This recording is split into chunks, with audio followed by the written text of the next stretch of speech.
I want to talk to you about your book that you've written, A Proposal for a World Constitution based on the works of Sri Prabhat Ranjan Sarkar. So, Chandra Shekhar, it's really, I'm pleased to have you here. And, it would be great if you could just begin by just telling us a little bit about yourself. Sure, my pleasure. I live in Florida. I'm retired now after a career involving law and education, higher education. And so I was very happy to be able to do this book on a world constitution, partially because of my law background, but also because it's something that Pierre Sarkar himself had actually suggested that I do, which was a very meaningful thing for me. I've been involved in non-market meditation for 52 years now. I got initiated in my sophomore year in college, and I've enjoyed the ride. So it's really great to be here with you. Fantastic. Well, thank you again. So, would love to talk to you about some of the, I did get to read the book. Thanks for sending that to me. What an incredible read. Every high school civic student should have the opportunity to read that book. I thought it was very, just it actually led to me to enrolling in a language class here in Hawaii, a local language, because you had talked about the preservation of language in there. Yeah, so, right. Yeah, so thank you.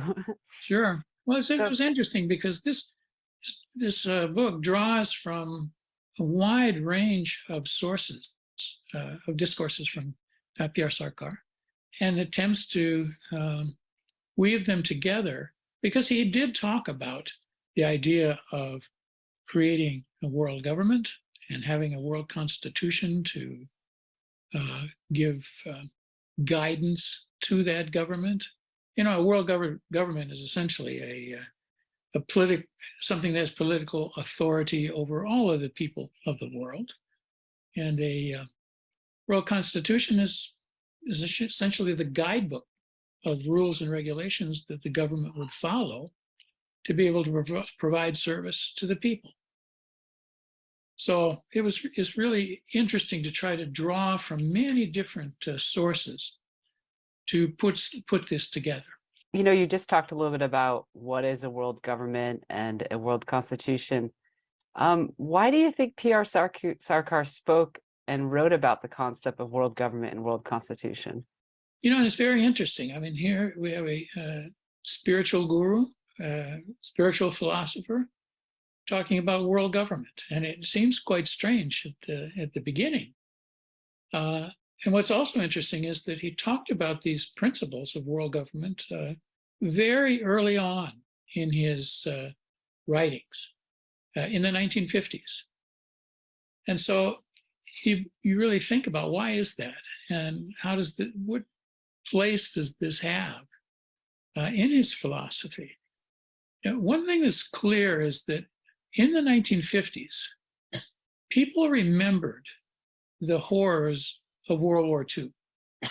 And a lot of people were concerned about finding ways to prevent that from happening again. So there were a number of world constitutions and ideas for world governments around the world being talked about at that time.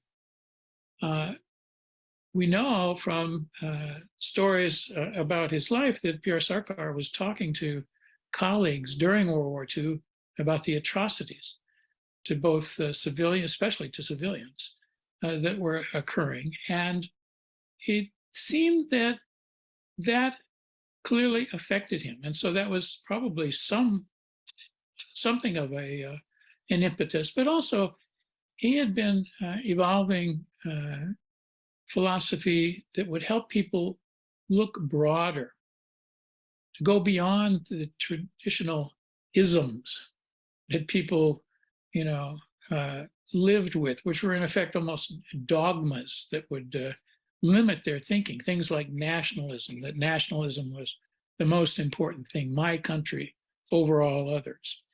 Or in India, casteism, where one caste was seen as superior to another, and it divided people and made it a very disunified kind of society. And so he was very keen on the idea of universalism, where we look at and care for and love all created beings in the universe.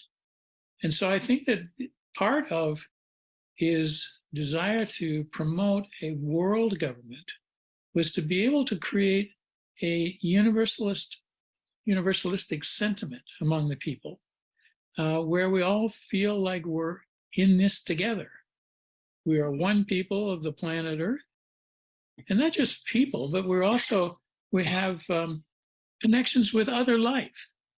We are not just humans better than animals, but we're all living beings, all coming from a similar supreme source. In other words, the spiritual philosophy that Pierre Sarkar developed and the spiritual practices clearly emphasize the unity of all, whether it's people, animals, plants, and even inanimate objects. His philosophies really suggest a treatment of all of those with a sense of reverence. So I think that that's, that combination of the aversion to the horrors of war plus the desire to promote this sense of universalism, unity among all beings, both showed up and I think influenced him going in this direction, which at first blush would seem surprising. But if you have a society where everything is divisive and people are at odds with each other, wars are happening, it becomes very difficult for people to pursue spiritual goals very effectively. I think the concept of universalism is so important. I'm glad you brought that up. And so I think you covered, my next question was going to be, how do these concepts fit into other aspects of Pierre Sarkar's philosophy? Is there any more that you want to add to that? Yeah, I think that there's a little bit to add. I mean, I think the foundation of all of his philosophy is spiritual, that people are striving to find their connection with the supreme entity, the creator, the divine, whatever people would say, that the spiritual part of life is really key, but it's not the only part of life. And two of the other major philosophical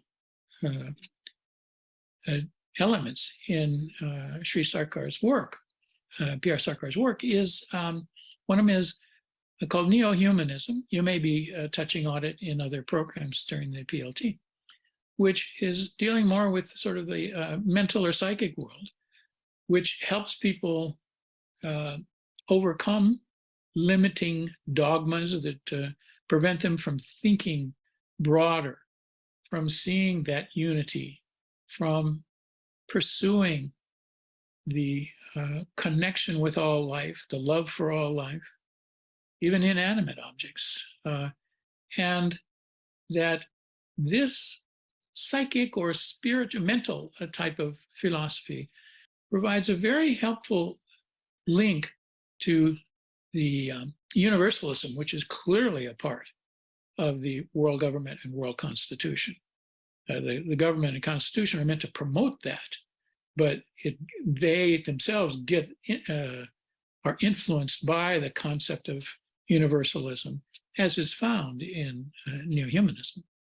And then the other piece of philosophy, which is very influential in the world government and world constitutional context, is the progressive utilization theory, also called PROUT, which you probably will cover in some classes, which is a socioeconomic philosophy meant for the emancipation of humanity. And what it is trying to do is to promote a society where people's needs are met, where the managing of the physical world, including the social interactions and economic interactions, is managed in a way that is conducive to people being able to pursue their spiritual goals, as opposed to a society that really detracts from that, which is much of what we have now. Yeah, those are two. Yeah, and we do cover both those topics. We have had some classes on them and some live sessions, workshops, and also our anchor course, our 99 Days to Transform the World. We actually do have full modules on both Neohumanism and Prout that are available and open. So yes, thank you. I think that's really important to bring up.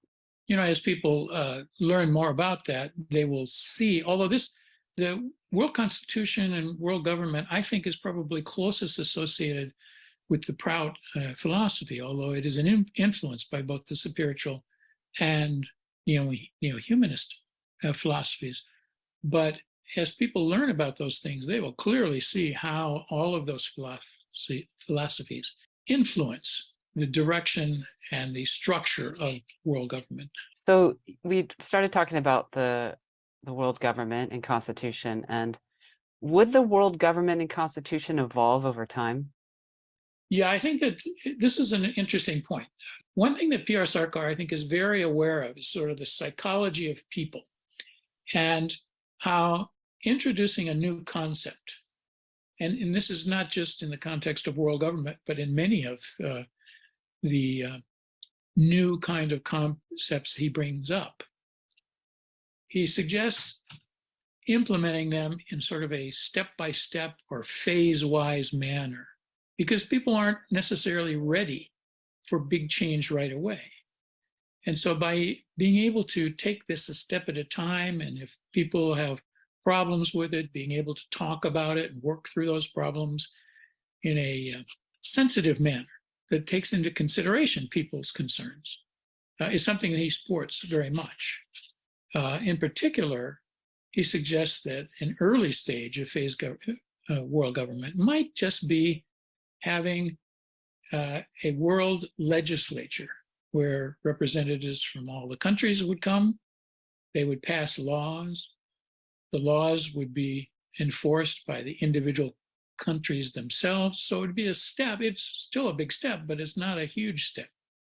It's a little bit closer to the United Nations in some ways, although the UN doesn't have quite the authority to be able to pass laws that actually influence countries as much as they might need to. But it's certainly a model that could be used in taking an initial step. After that, you see Pierre Sarkar suggesting adding some more administrative functions, like overseeing a global militia. Finally, in the long term, having a government that has all of the functions of current governments. So it's a step-by-step process, which allows people to have time to get used to it, to become accustomed to it and support it. Yeah, one thing I did take note in the book, you had broken down those phases, and I thought that was really important, because it's true, this, like, you do need to take it sensitively, and so I thought I really appreciated that in the way you set up the book, kind of explaining that quite well about the phases and giving examples of what the phases would look like. I thought that was important. Yeah, and you find this in his different discourses, but it takes a little bit of time to kind of distinguish which discourse is talking about which thing. Yeah, exactly. Yes. And then you talked about the authority like the UN has. What rights would be granted by a world constitution? Well, this is interesting, and this is where you really see other elements of Pierre Sarkar's philosophy coming out. For example, there's one of his discourses is called The Requirements of an Ideal Constitution. And the last part of that talks about a world constitution, and in fact, having in the world constitution a Bill of Rights, which gives rights to people and also to other living beings. For example, one of the rights mentioned in that particular discourse is the guarantee of protection for plants and animals. Now, that's very surprising. There's not a lot of that kind of language in constitutions nowadays, but it definitely is in line with his philosophy of Neohumanism, which says that we need to care for all of the beings of the world, including inanimate objects. You find actually some, though, inklings of this kind of movement in constitutions in South America, where they are beginning to provide rights for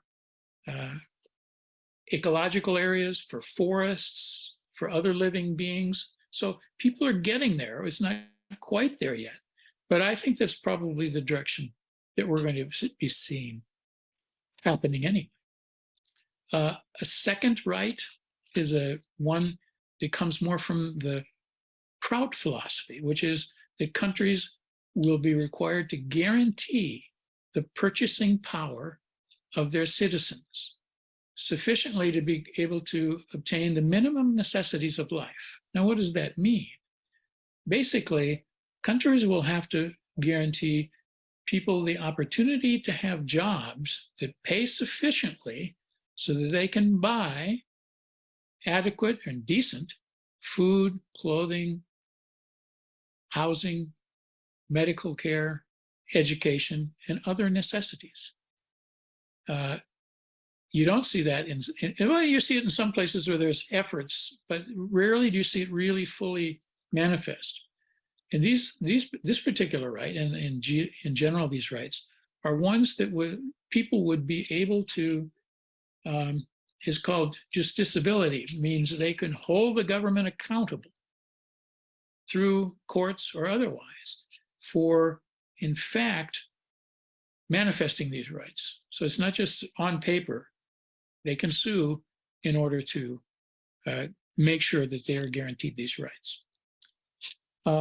There's a third set of rights, which Pierre Sarkar describes as fundamental rights, rights to spiritual practice, to cultural legacy, be able to practice one's cultural expressions, education, and indigenous linguistic expression, which means that people can talk in their own native languages. All of these things he felt were important psychologically for people. And so he recommends that they be put in the Constitution as rights. There are others, but those are the main ones. Yeah, you're talking about the rights for animals and plants, and even though it's still I live on an island here in Hawaii, and it's still very grassroots, but there's definitely, as there's been a revival of the, indigenous culture here, there's definitely been a revival of that. And then I think we see that we are this kind of in the middle of the Pacific Ocean out here. So if we don't take care of it, then yeah. And then also you talked about the linguistics. And I don't know if you know much about the history of Hawaii, but I believe the language was suppressed until I think almost the 1970s, 1980s. And I have an aunt who's Hawaiian, and they did not speak it in their home because it was illegal. So, but all their children are now in immersion programs, like all their grandchildren. I think those are all very important to important things, and I'm glad that you are bringing that to light. And I know it's a philosophy of Pierre Sarkar, but I'm so happy that you put it together in this book. On the language front, it's interesting because if you want to suppress a people, you suppress their language. And so he's saying, no more. These are guaranteed rights that can be enforced globally. And I think that that's really great. And so you talked about the rights, and I guess it kind of leads into, it's kind of intertwined. What are some responsibilities of world government, and how do you think this would benefit people on our planet? Sure. Well, certainly the very first one would be to guarantee the rights that we just talked about. The government is there to protect those rights for people. So that would be one. Certainly safeguarding the peace is a big one. And we talked briefly about the idea of a world militia. To do that, and I'll mention that as a benefit in a moment. Protecting the environment, protecting people who are minorities or have been discriminated against. Also, there's an interesting element, supporting economic development, but there's a very interesting dichotomy in Pierre Sarkar's thinking on this. He says that the political aspects of government should be centralized, the policy making and so forth, but that the economic aspects associated with government should be localized. And so you don't have a central government that's dictating all how you're going to, run the economy. That's in the hands of local people who know their area the best, they know their resources the best, and they're the ones to make decisions.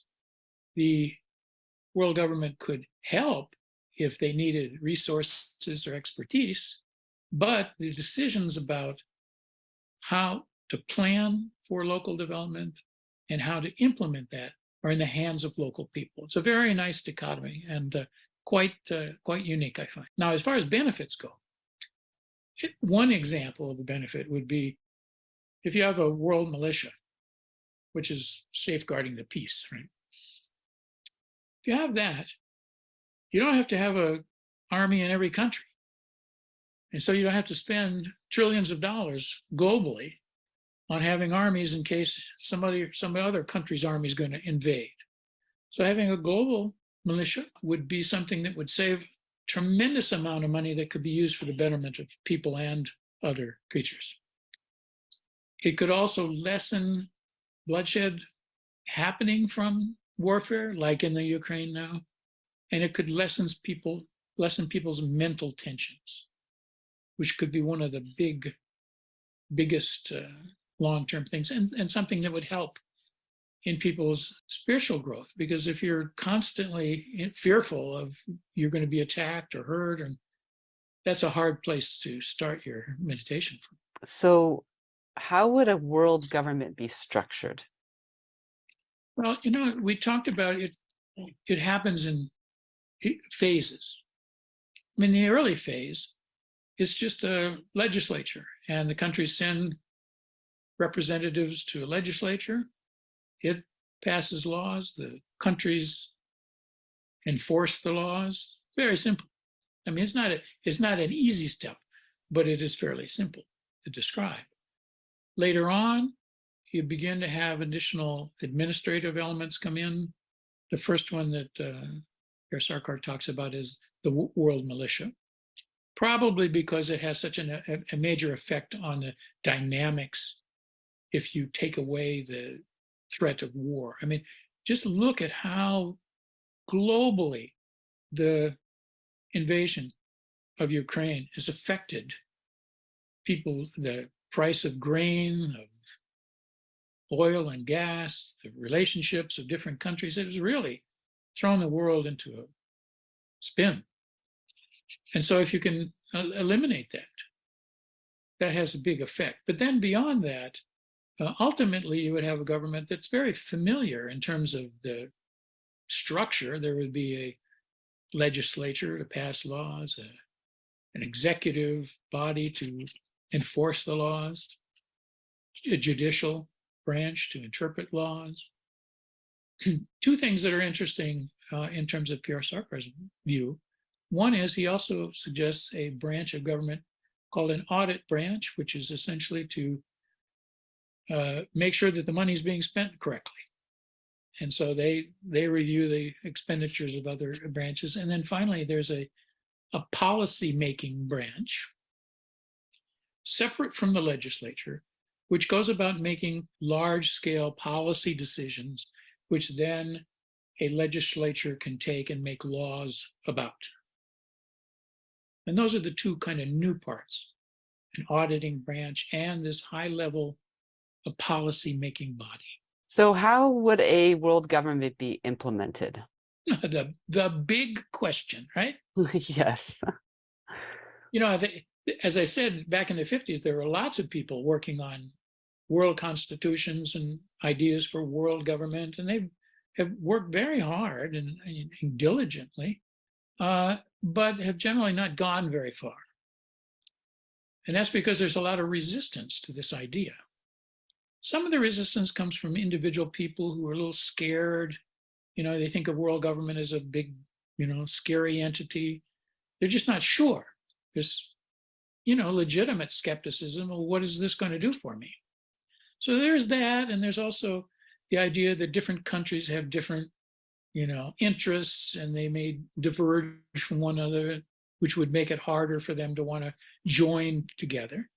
But Pierre Sarkar says that the number one obstacle is the fear of local officials, local leaders, which at a country level or even below that, who would lose their power. Pretty classic, right? And if we had a world government, then the person on the, the country level is not the top, most powerful entity anymore necessarily. And so there are these obstacles that get in the way. The question is, how can they ever be overcome? Because in our world now, we have 200 different countries. They're sovereign. In other words, they run their own business for the most part. They have different economic systems, capitalist, communist, socialist. How do you get from here to there? One thing that comes to mind is that some of it may happen naturally because there are issues that are so big that no country can deal with them. Climate change. There's no single country on earth that can deal with this issue. So they try to come together through treaties and through the United Nations and everything, but you find that that's not really effective. They don't move fast enough. They don't move boldly enough. They can't stop a war in Europe. How in the world in the 21st century can the world's, countries not get together and stop a war in Europe? It's unbelievable. That's because they don't have enough power in place to be able to do that. Yet, I think that some of these issues are going to force people to begin to think beyond just my country better than the rest. Beyond that, I think that Pierre Sarkar himself believed that people can make a difference and that people who want to foster world government can mutually cooperate. That's important to work together because it's a big job. They can focus on doing constructive, service-oriented types of work as opposed to getting bogged down in politics. He found that that wasn't the best way. It's not that you can't ever contest an election, but helping people directly will be more effective. And that over time, people who want to support the idea of a world government, of a global family, will gain the support of people by serving people. And when they advocate for the idea of world government, there'll be some places in the world that will support them. And it's like, yeah, that makes great sense. Let's go ahead with it. And there'll be some countries that resist. And the suggestion from Pierre Sarkar is that the places that resist, the people who want it will become agitated. And they will eventually force their governments to accept this idea of a world government. Now, that may be a while in the future, but it's hard to read the future, how big the crises will be. If the climate change crisis becomes really big, some of these forces will move ahead faster than others. You can already see among young people, they know that their future is severely jeopardized by the inability of current governments, even working together to really address climate change in a sufficient manner to save the world. And so you will find that people will become more advocates, I think, as they see the current systems really are not going to work on these big problems. There's also one other thing, and that is that Pierre Sarkar advocated the creation of new kinds of leaders, leaders who are strongly connected to spiritual practices, to morality, and to service for all people. He called these types of leaders sadvipuras. true intellectuals. But the idea of creating these kind of people whose morality allows them to be seen as a high integrity, as being service oriented, they will be highly respected because of the way they conduct themselves. That these kind of people can be sort of harbingers of this changing of the world's opinion about world government and other related ideas. And that the development of more and more of these types of people is really quite crucial in the implementation of world government and ultimately in running the world government, because you need moral people to be able to make sure that the government serves everyone rather than just the people who are in the government. I've met some incredibly credible young people through my time with planetary leadership training, and they do have this awareness that I did not have so much at the age of 20 or 21. What are some things we can do to establish a world, to help our governments right now to put ourselves on that path? Morality is key. It is essential, regardless of whether it's the world government or a city government, a village government. Morality is key in making sure that government works for the people. But what we have seen a lot of in the last decade is a lot of immorality, and it has caused innumerable problems. Creating divisions among people, create confusion among people, misinformation. I mean, there's a lot of bad stuff that's been happening because of the lack of morality. So for people who might be attending this course, one thing I can suggest is to improve your own spiritual practice and your own practice of morality, reflecting on it, strengthening yourself. That's a big step forward. Doing service for other people, another big step forward. And also learning more about the key issues of the day, which is not easy in a world of misinformation, right? But that requires study, conversation, thoughtful conversation with other people, and also an interesting concept that Pierre Sarkar talks about in his book on the liberation of intellect, Neohumanism, which is called awakened conscience.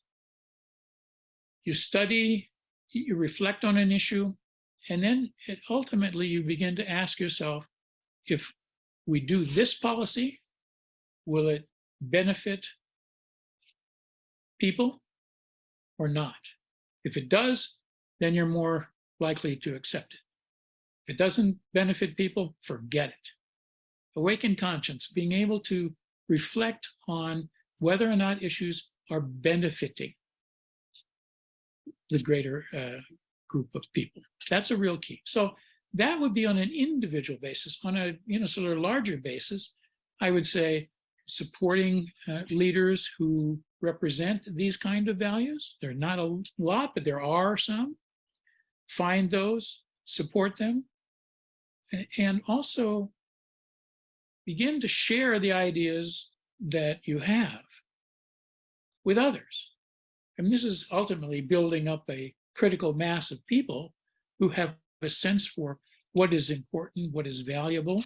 And so by sharing some of these ideas with others, that will help grow that critical mass. And I suspect that nowadays there's multiple ways of doing it, and certainly one of which is the course like you are doing. It is difficult with all the misinformation, but I think it's important that we do also spread the word or share the story. I think that's important too. I think I'm still finding my voice. I have this spiritual awakening and this conscious awakening, but sometimes finding my voice and going, it's a challenge. So that's definitely something that I'm working on. So I appreciate you reflecting and reminding how important that is as we move forward. Based on my life, the first 50 years are the toughest after that. So you written this book. What inspired you to write this book? I know you talked a little bit about that in the beginning, Yeah, but I if you mean, could. I was, in the 1980s, I really wanted to find something that could be mine, that it's something I could do to benefit people. And in 1990, I got a message from Pierre Sarkar that suggested write a constitution based on my ideas. And as soon as I heard it, it was like, that's it. And so I've been working on it ever since. That's a powerful message. It was a great message. Very Yeah, exciting. it's a wonderful message. You've written the book. What do you hope readers will get out of this book? I hope that they will understand more deeply what Pierre Sarkar's vision of world government and world constitution is, because it has an important role to play in the evolution of a more progressive society, to the implementation of ideas of Prout and Neohumanism. And I put a lot of, there's over 500 footnotes in the book leading to specific discourses that Pierre Sarkar gave about various topics. And I did that because I wanted people to be able to go and read what he had to say about these things, just so that they could have a better, deeper understanding of it. Because people don't know so much about this aspect of his philosophy, but I think it will become more and more important. So why not now? After finishing and completing the book, you were successful with me on that one, and I definitely appreciate all the footnotes. There's one young member of ours in India, and he's always looking for that kind of direction, that kind of, so that's a great resource. Thank Cool. you. So what was the most satisfying part of working on this project? Certainly being able to do something that I had received encouragement from Pierre Sarkar himself. But beyond that, I was able to reach out to lots of different people who follow Pierre Sarkar, whether in the spiritual practices or in the social philosophy. And about 40 different people from around the world gave feedback and help on creating the book. And it was just so nice. Probably half of them or more, I didn't know before. And so it was lovely having that kind of interaction, probably not unlike the interaction in the PLT course, where people didn't know someone, and all of a sudden you got a family together. So that was really quite nice. That is so inspiring. There is such a beauty to that. Absolutely. Yeah, I can completely agree and appreciate that with you. So that's fantastic. Is there anything else you would like to add that I didn't ask, or that we didn't get to cover today? No, I'd say you did a 5-star job of interviewing. Wonderful. Well, thank you so much for joining us. I'm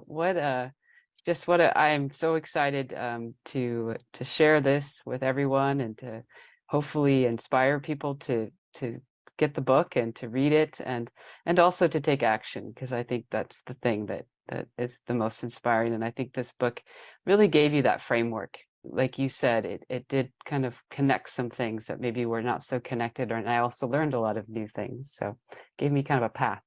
So, well, Krishna Prema, thank you so much for taking the time to do this. And it's nice to have spent some time with you. yes, absolutely. Absolutely. Wonderful.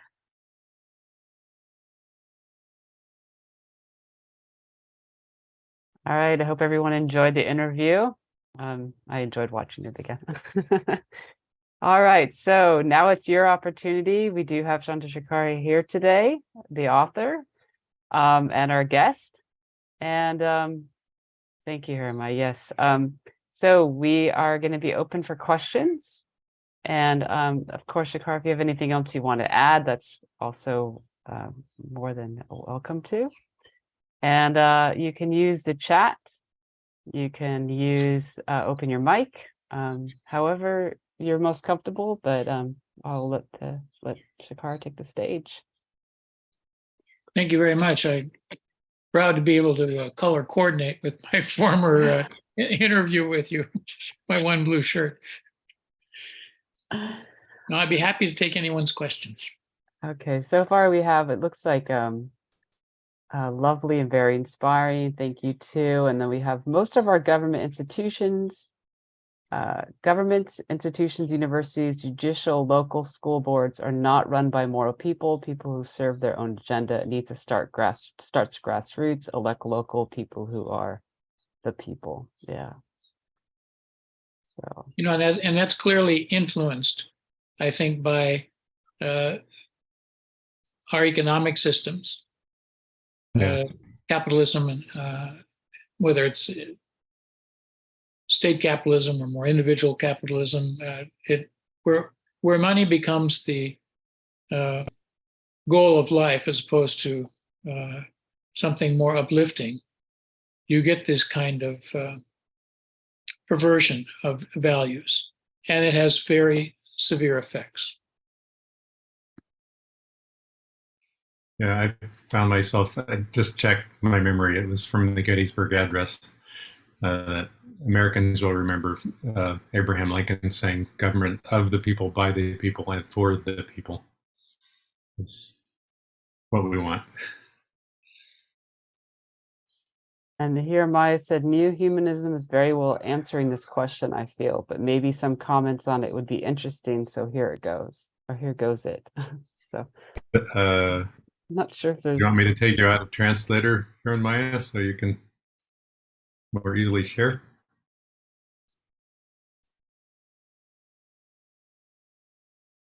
You'll have to put that in that. Let's see. Let me go listen on Portuguese. Oh, he's writing in the chat.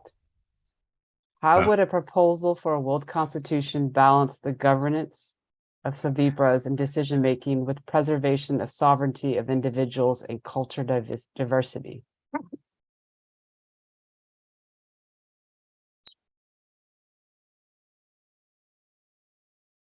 Well, I think that the question of balancing is important.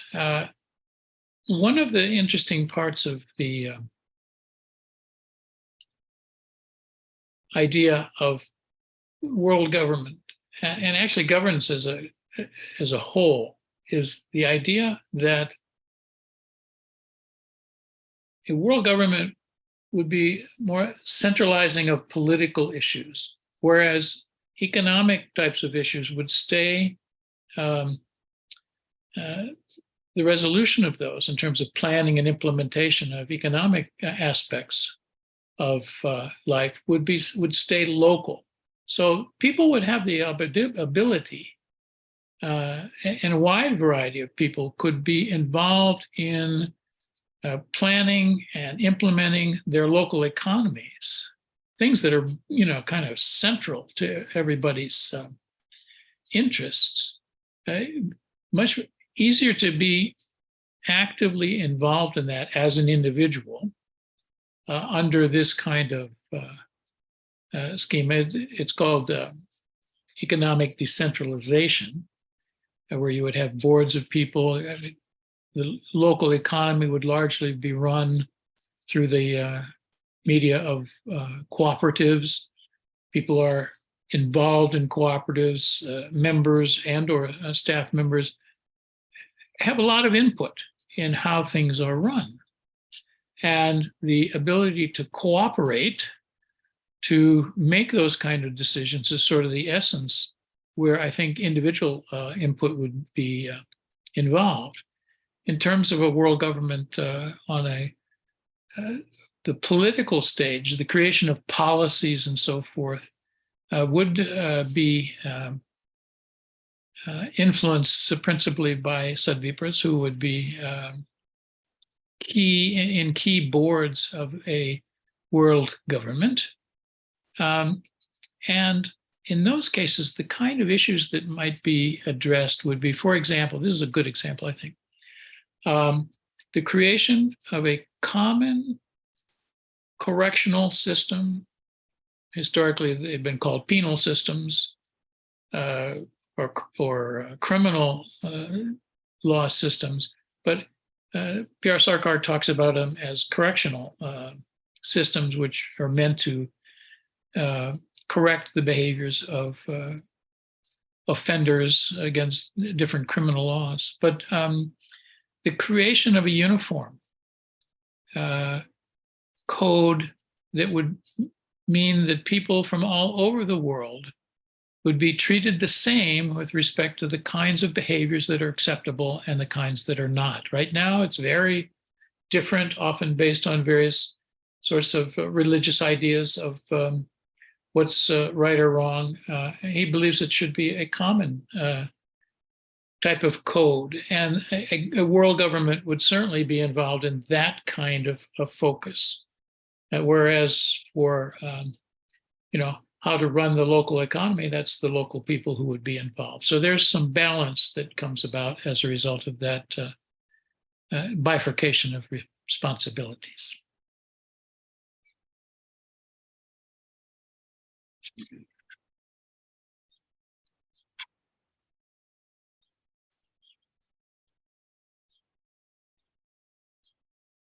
I can see here my thinking.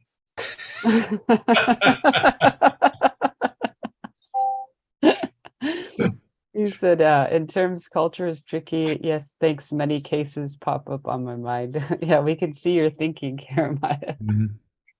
It's one thing, culture brings up an interesting point. The different rights that are proposed as part of a Bill of Rights in the World Constitution, which means that they would apply to people all over the world. Cultural legacy is one of them. But all of the rights in the Bill of Rights suggested by Pierre Sarkar are tempered with a concept called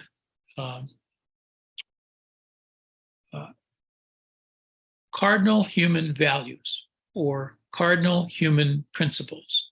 And what he's saying is that there are certain kinds of principles that are accepted widely among all peoples of the world. You shouldn't kill other people, shouldn't destroy nature. That doesn't mean everybody follows them, but these are kind of things that are widely accepted, deeply accepted as values within our human society. And what he says is that the various rights that are given in the Bill of Rights have to be balanced against these cardinal human values, such that if a right is given conflicts with cardinal human values, then it should be stopped. For example, let's say that there was a society where the sacrifice of animals was part of their religious or cultural activities. Within the context of Pierre Sarkar's World Constitution, that kind of practice would need to be stopped because it would be against the principles found in this idea of human cardinal values. Now, there are not, thousands of these different human cardinal values. They're very fundamental to people all over the world. And it may be necessary for a world government to clarify or be expressly clear about what those human cardinal values are. But I think what that does is it provides balance between rights and situations where those rights could begin harming others. So. Thank you. And Jeremiah said, I don't wish to go into areas that are overly controversial, current things, but yeah, we would have to reach a clarification of these cultural human values. Yes, yes. Just deciding which those are would be a challenge. Yes. But in some ways, probably not, since we're not talking about very many, probably not too difficult to come up with ones that most people in the world, or almost all people in the world, would accept as fundamental. Most people would not, would probably agree that it's not the right kind of thing to do to steal from other people. Right.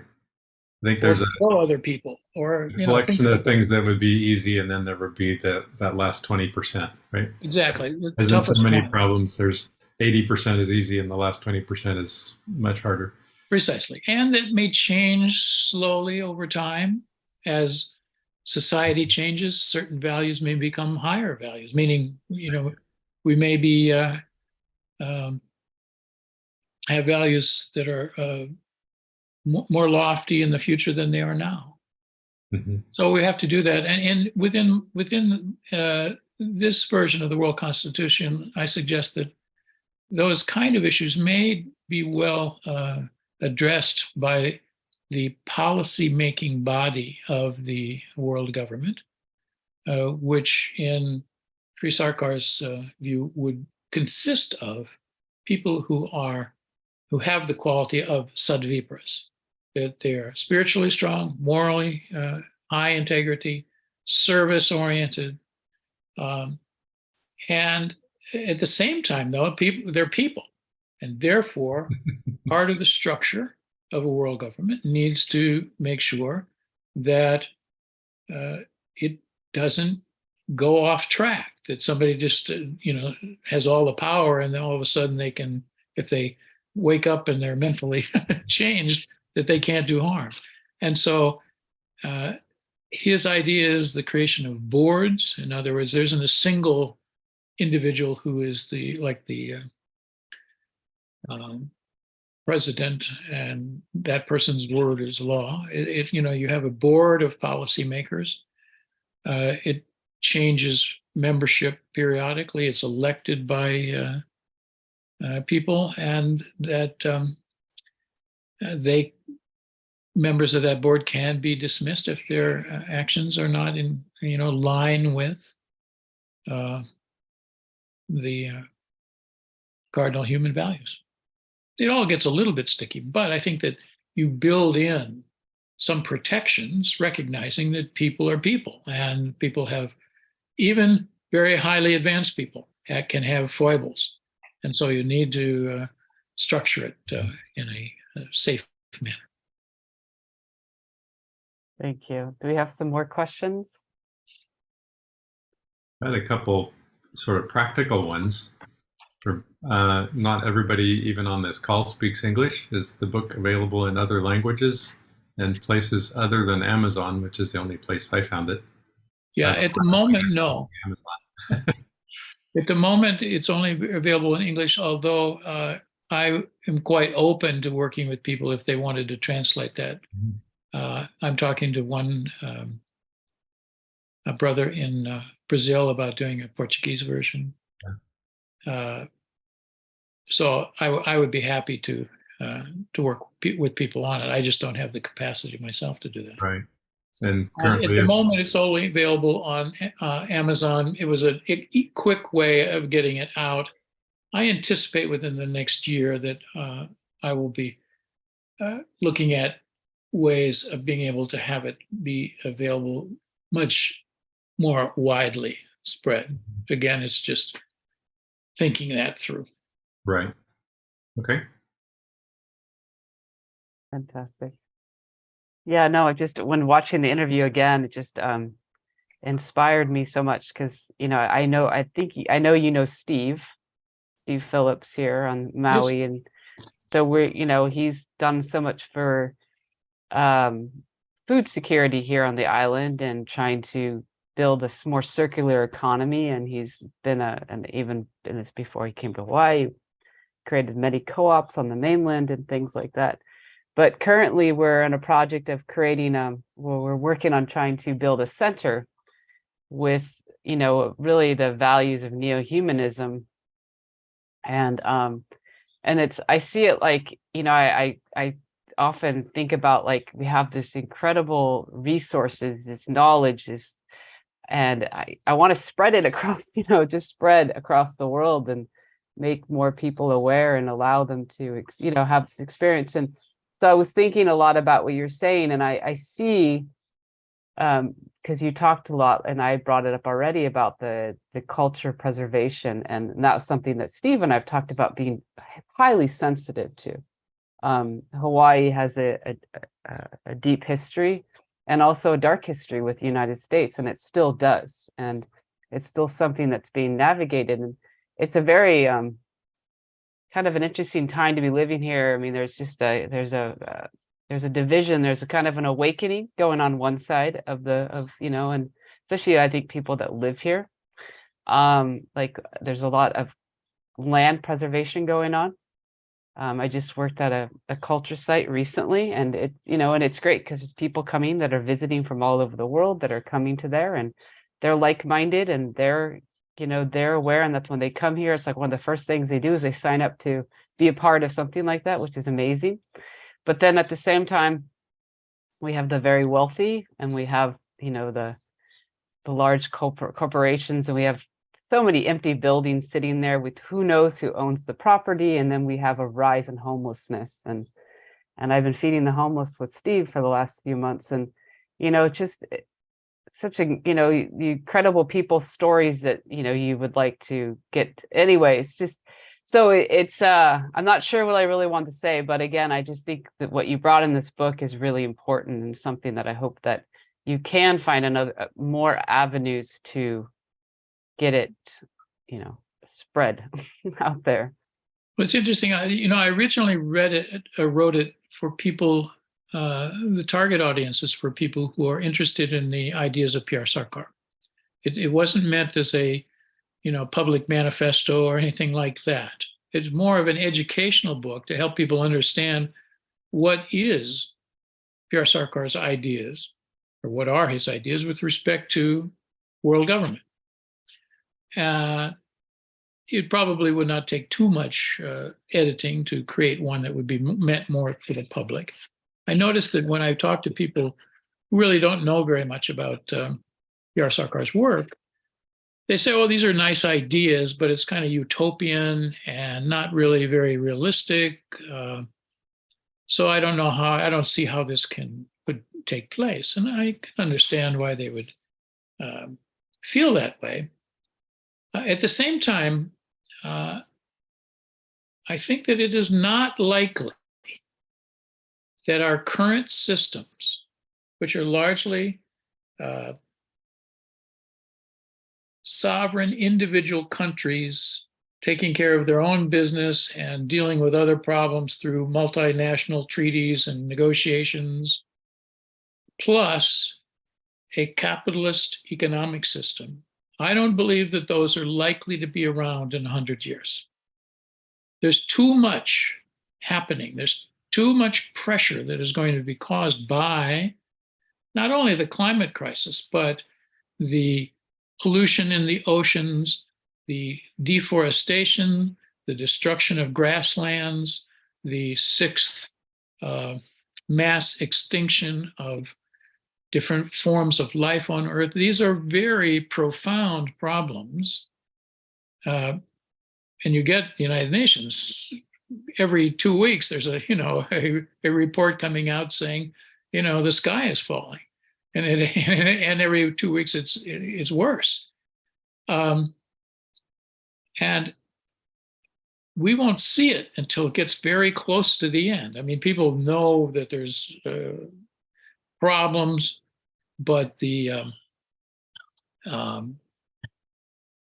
again, confusion and so forth that is caused by, I think, people who are trying to downplay the crises of, for example, the energy companies who just want to continue making money off of fossil fuels. They don't want the worries about carbon emissions and so forth to cut down on their profits.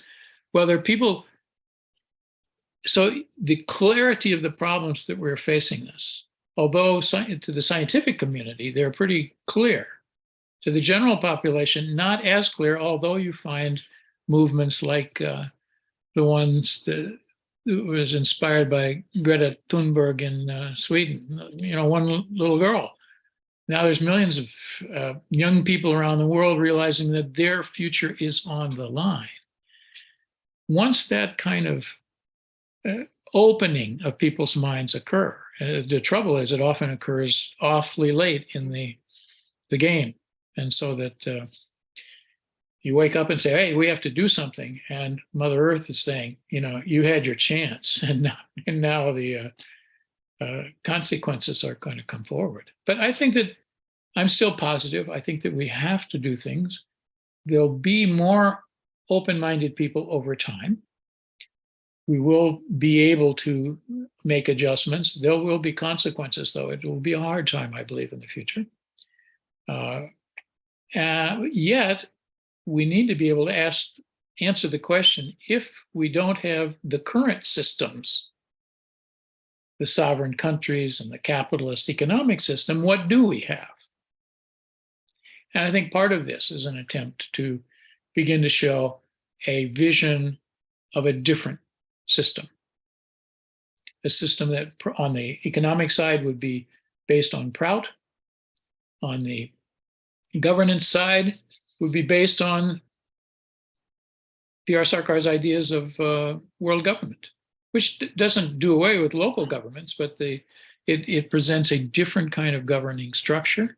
And it presents the new idea of a leader called a Sadvipra. And I think that that's a real key element in all of this, to try to build more people with the qualities of Sadvipras, which is something that, although it's not necessarily the stated purpose of the PLT course, it happens just because people are exploring spirituality and morality. And so these things, I think, we can't see them right now. It's a little bit over the horizon, but at least we can begin envisioning what it could be, and that will help get us to a better tomorrow. Like that. Here, Maya, you had a question? Yeah, I can convey it. There's a brother who just wrote something, as I have already shared something. If you would rather go to that, For an effective action, an international union of moralists is needed without any partisanship. What common affinities could sustain this unity? Yeah, it's excellent. And one of the ideas of what a world government could do, and now this is a little bit different, but I'll get back to the question, is support the unity among the peoples of the earth. And what do we have that, in fact, provides such unity?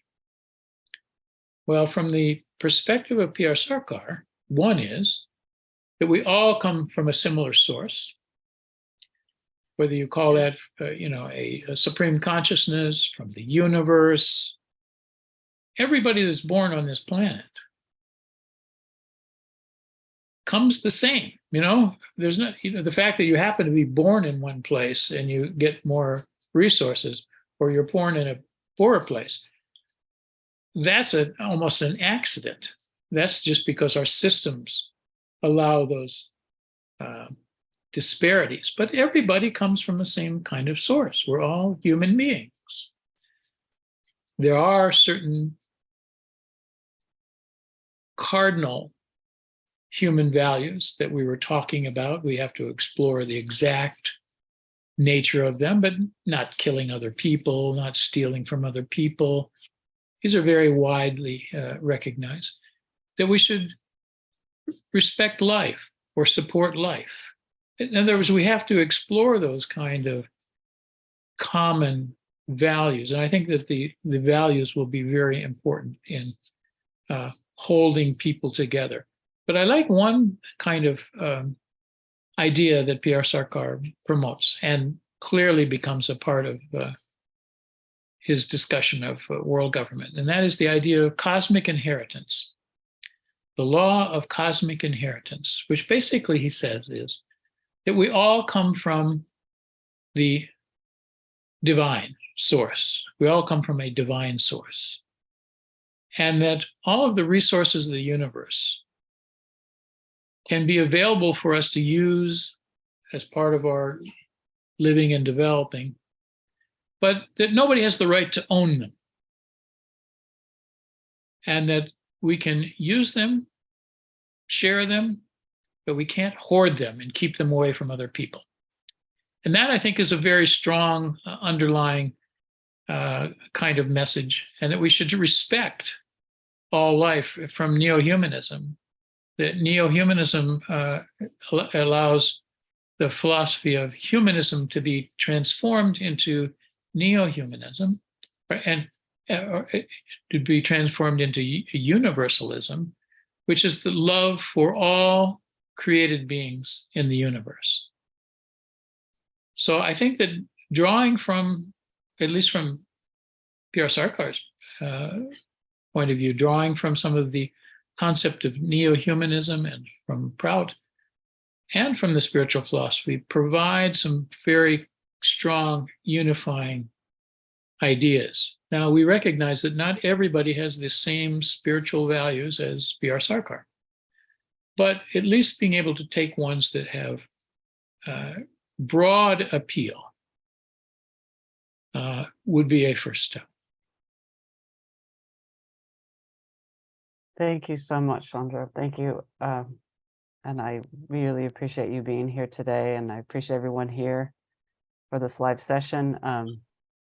And we will definitely make this interview available public-wise on our YouTube channel, and also some of this live Q&A. And I just, yeah, what a incredible amount of information. And I hope everyone does take an opportunity to read the book. It's, like I said, I found it really valuable, and it's I don't want to say it's an easy read, but it flowed well. So it was quite easy to get through and to comprehend, and inspired me. And I hope you do create a more public, presentation, because I think it's something that could be of value. Because I do find a lot of people that I come in contact with that are, like-minded, and that are looking for something or looking for answers. And there's a lot of questions right now. And like you said, there are people who are looking, okay, so then what if we don't have capitalism, if we don't have this, then what do we do?